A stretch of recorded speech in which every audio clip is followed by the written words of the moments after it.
সংযুক্ত আরব আমিরাতে সাধারণ ক্ষমার সুযোগ পেয়েছেন 50,000 বাংলাদেশি। চলতি বছরের জানুয়ারি থেকে ডিসেম্বর পর্যন্ত এই সুযোগ পাবেন তারা। অন্তর্বর্তী সরকারের যথাযথ পদক্ষেপে এর আগে দেশটিতে মুক্তি পান বন্দী হওয়া 188 প্রবাসী। প্রবাসীদের কল্যাণে অন্তর্বর্তী সরকারের বিভিন্ন পদক্ষেপ প্রশংসা পাচ্ছে সর্বমহলে। সামদানি প্রত্যয় রিপোর্ট। ডক্টর ইউনূসের নেতৃত্বে অন্তর্বর্তী সরকার গঠিত হওয়ার পর থেকেই প্রবাসীদের জন্য নেয়া সরকারের বিভিন্ন উদ্যোগ প্রশংসিত হচ্ছে।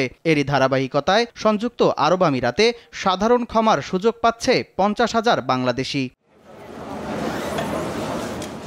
5 ডিসেম্বর পররাষ্ট্র মন্ত্রণালয়ের ব্রিফিংয়ে জনকূটনীতি বিভাগের মহাপরিচালক মোহাম্মদ রফিকুল ইসলাম এ তথ্য জানান। চলতি বছরের 1 সেপ্টেম্বর থেকে অক্টোবর পর্যন্ত আমিরাত সরকার সাধারণ ক্ষমার ঘোষণা করলেও তা বাড়িয়ে ডিসেম্বরের 31 তারিখ পর্যন্ত করা হয়।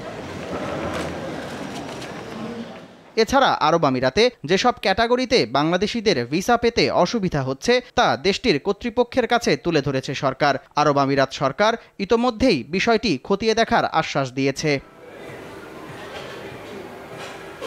এর আগে জুলাই আগস্টে গণহত্যার বিরুদ্ধে দেশটিতে বিক্ষোভ করে আটক হয় 188 জন প্রবাসী। দায়িত্ব গ্রহণের পর 28 আগস্ট সংযুক্ত আরব আমিরাতের প্রেসিডেন্টের সঙ্গে কথা বলেন প্রধান উপদেষ্টা।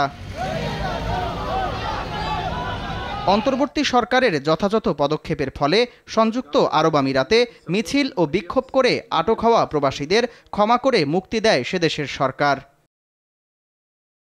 সামদানি প্রত্যয়, RTV। ছোট্ট একটা চাকরি করেও নিজের একটা বাড়ি করার স্বপ্ন দেখছি, কারণ সেই স্বপ্ন পূরণে আমার ফাইন্যান্সিয়াল পার্টনার আইডিএলসি দিয়েছে সহজ লোন।